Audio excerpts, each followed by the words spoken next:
والذین ہاجروا فی اللہ من بعد ما ظلموا لنبوئنهم فی الدنیا حسنہ ولأجر الآخرۃ اکبر لو کانوا یعلمون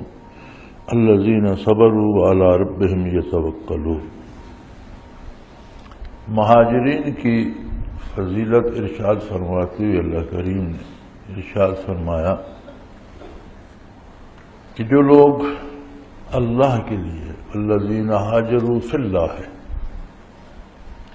اللہ کے لیے ہجرت کون سی ہوگی؟ جہاں دین پر عمل کرنا مشکل ہو جائے، عقائد اور نظریات کا تحفظ مشکل ہو جائے، اس زمین کو چھوڑ کر کسی ایسی جگہ کی طرف چلے جانا جہاں یہ تحفظ حاصل ہو اور محض اللہ کی رضا کے لیے ہجرت کرے، تو یہ ہجرت فی اللہ ہوگی، اللہ کے لیے ہوگی، کسی دنیاوی منافع کے لیے نہیں، کسی کاروباری منفعت کے لیے نہیں، بلکہ محض دین کو بچانے کے لیے اللہ کی رضا کے لیے ہوگی۔ پھر صحابہ کرام رضوان اللہ علیہم اجمعین نے جو ہجرت حبشہ کی طرف کی، پہلی ہجرت تھی، پھر مدینہ منورہ کی طرف ہجرت کی گئی، تو یہ اللہ کے حکم اور اللہ کی اجازت سے اور نبی کریم صلی اللہ علیہ وآلہ وسلم کے ارشاد کے مطابق کی گئی۔ اس پر اللہ کریم نے ارشاد فرمایا من بعد ما ظلموا، جب ان پر مظالم توڑے گئے، محض اس لیے کہ وہ اللہ کو کیوں مانتے ہیں یا اللہ کو واحد کیوں مانتے ہیں یا اللہ کی عبادت اللہ کے حکموں کے مطابق کیوں کرتے ہیں، ہماری رسومات پر عمل کیوں نہیں کرتے، تو فرمایا لنبوئنهم فی الدنیا حسنہ، ان کو ہم دنیا میں بہترین ٹھکانہ دیں گے۔ ہجرت کی بہت سی اقسام علماء حق نے اپنی تفاسیر میں نقل فرمائی ہیں۔ سب سے اعلیٰ ہجرت وہ ہے جو صحابہ کرام نے کی، اللہ کے حکم پر کی اور نبی علیہ الصلوۃ والسلام کے ارشاد کے مطابق کی، اور محض اور صرف اللہ کی رضا اور اللہ کے دین پر عمل کرنے کے لیے کی، کہ وہاں دین پر عمل کرنا ممکن نہیں رہا تھا، اس میں اتنی رکاوٹیں آ رہی تھیں۔ علماء فرماتے ہیں کہ کہیں بھی اس طرح کی تنگی ہو، جیسے کسی ملک میں حلال حرام مل جائے اور حلال دستیاب نہ ہو، یا نیکی پر عمل کرنا ممکن نہ رہے اور بدکاری زیادہ ہو جائے اور برائی کو جواز مہیا ہو جائے اور اعلان برائی ہوتی ہو، اسی طرح کسی ملک کی فضا راس نہ آئے اور وہ صحت کے لیے وہاں سے سفر کرے کہ سکون سے اللہ اللہ کر سکوں اور دین پر عمل کر سکوں، تو جس میں سفر میں یہ عذر آ جائے گا کہ یہاں رہ کر دین پر عمل کرنا مشکل ہے، وہاں سے ہجرت فرض ہو جائے گی، اور اس ہجرت کرنے والے کو وہی اجر اور انعام اللہ کریم عطا فرمائے۔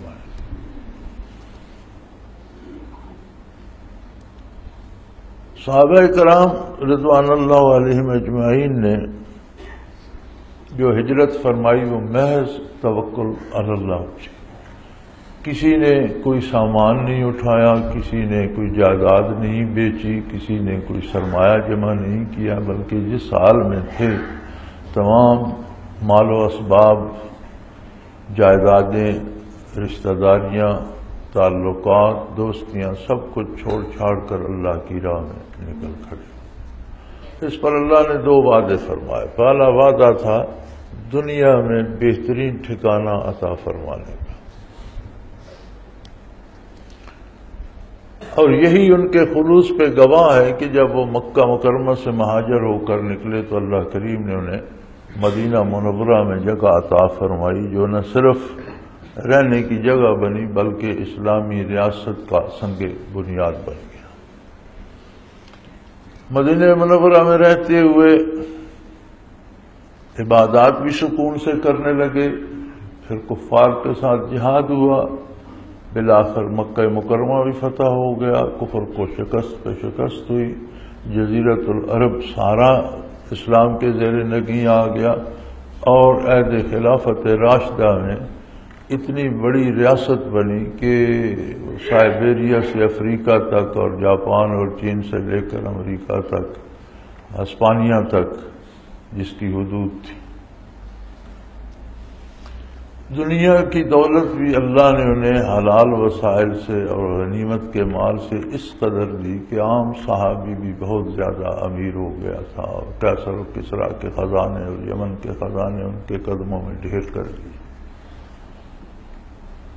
تو یہ ساری عظمت ریاست اور یہ سارا مال و دولت جو انہیں غنیمت میں حاصل ہوا، یہ ان کے اس خلوص پہ دلالت کرتا ہے جس خلوص پر اللہ نے دنیا کی کامیابی کا وعدہ فرمایا تھا۔ وَالْأَجْرُ الْآخِرَةِ اکبر، اور رہی آخرت کی بات تو فرمایا یہ دنیا کا مال و دولت اور دنیا کی کامیابی اور بہت بڑی ریاست یہ آخرت کے مقابلے میں کچھ بھی نہیں۔ آخرت کا اجر تو اس سے کہیں بہت بڑا، جس کو تم دنیا میں رہ کر سمجھ بھی نہیں سکتے، جان بھی نہیں سکتے، سوچ بھی نہیں سکتے۔ تمہاری سوچوں سے، تمہاری فکر سے، تمہارے علم سے بالا تر ہوگا۔ آخرت کا اجر بہت ہی عظیم ہوگا۔ کاش لوگ اس بات کو سمجھ سکتے۔ کہیں بھی جہاں بھی دنیاوی سہولتیں یا دنیاوی منافع یا دنیا کی دولت یا عزت یا شہرت یا حکومت یا اقتدار یا عہدہ اللہ کے دین کو چھوڑ کر ملتا ہو، اور اس عہدے اور اس مال و دولت کے ساتھ دین جاتا رہتا ہو، تو اسے چھوڑنا واجب ہوگا، فرض ہوگا، دین کو رکھنا ضروری ہوگا۔ تو ہجرت جسمانی بھی ہے جس طرح صحابہ کرام نے کی، اور ہجرت فعلی بھی ہے کہ آپ وہ جگہ تو نہ چھوڑ سکے لیکن ان چیزوں کو چھوڑ دیا، ان سے ہجرت کی اور اللہ کے دین کے ساتھ قائم رہے اور اللہ کے دین پر ثابت قدم رہے۔ یہ اس لیے ہوتا ہے کہ اب ایسا وقت بھی آتا ہے، آج کے وقت کو دیکھ لو، دنیا میں 56 کے قریب یا کم و بیش اسلامی ریاستیں ہیں، بہت کم ایسی ریاستیں ہیں جہاں دین پر عمل کرنا آسان ہے۔ اسلامی ریاستوں میں بھی رواجات اور رسومات اور قاعدے اور ضوابط وہی کافرانہ چل رہے ہیں۔ خود ہمارے وطن عزیز میں ابھی تک وہی پینل کوڈ چل رہا ہے جو انگریز نے بنایا تھا، وہی تعلیمی نظام ہے، بلکہ اس سے بدتر ہے جو انگریز نے بنایا تھا۔ معاشی نظام سود پر استوار ہے۔ یہ ساری چیزیں اب اسلامی ریاستوں میں بھی ہیں۔ تو اگر کوئی یہاں رہتا ہے اور ان چیزوں سے بچتا ہے اور انہیں چھوڑ دیتا ہے اور ان کے لالچ میں نہیں آتا، تو اس نے بھی جسمانی نہ صحیح لیکن عملی طور پر، عقیدے کے طور پر اس نے بھی ہجرت کر لی، وہ بھی ہجرت کے اجر کا مستحق ہو گیا۔ حتیٰ کہ علماء لکھتے ہیں کہ کہیں جسمانی طور پر فضا راس نہ آئے، بیماریاں گھیر لیں، اور وہاں سے بندہ مومن ہجرت کرے اس لیے کہ میں جہاں صحیح رہ سکوں اور اللہ کو یاد کر سکوں، اللہ کی عبادت کر سکوں، دین کے احکام پہ عمل کر سکوں، وہاں چلا جاؤں، تو وہ ہجرت بھی اللہ کے لیے ہوگی۔ لیکن ہر ہجرت کا اپنا مقام و مرتبہ ہے۔ جنہوں نے رسول اللہ صلی اللہ علیہ وسلم کے حکم پر ہجرت کی اور آپ کی رفاقت کے لیے ہجرت کی، ان کا اپنا مقام ہے۔ جنہوں نے دین کے لیے ہجرت کی، ان کا اپنا مقام ہے۔ لیکن وطن چھوڑنے کا سبب اللہ کی رضا کی طلب اور اللہ کا دین ہو تو وہ ہجرت ہوگی۔ ہجرت پر قیامت تک کے لیے یہ وعدہ ہے کہ جو بھی اللہ کے لیے ایک زمین چھوڑ کر دوسری طرف جائے گا، اللہ اسے بہترین ٹھکانہ عطا فرمائی۔ امت مرحومہ میں اس کی ابتدا صحابہ کرام رضوان اللہ علیہم اجمعین سے ہوئی، تو تاریخ گواہ ہے کہ اللہ نے انہیں کتنی بڑی ریاست عطا فرمائی، کتنی بڑی دنیا کی دولت اور آرام و سکون عطا فرمایا، لیکن وہ ایسے لوگ تھے کہ جس طرح اللہ کو غربت و افلاس میں یاد کرتے تھے، امارت و حکومت میں اس سے زیادہ یاد کرتے تھے اور اس کا شکر ادا کرتے تھے۔ جتنا اتباع نبی کریم صلی اللہ علیہ وسلم کا پہلے کرتے تھے، اس سے ان کے خلوص اور ان کے عمل میں زیادتی ہوتی گئی، کمی نہیں آئی۔ وہ دولت انہیں تن آسانی کی طرف نہیں لے گئی،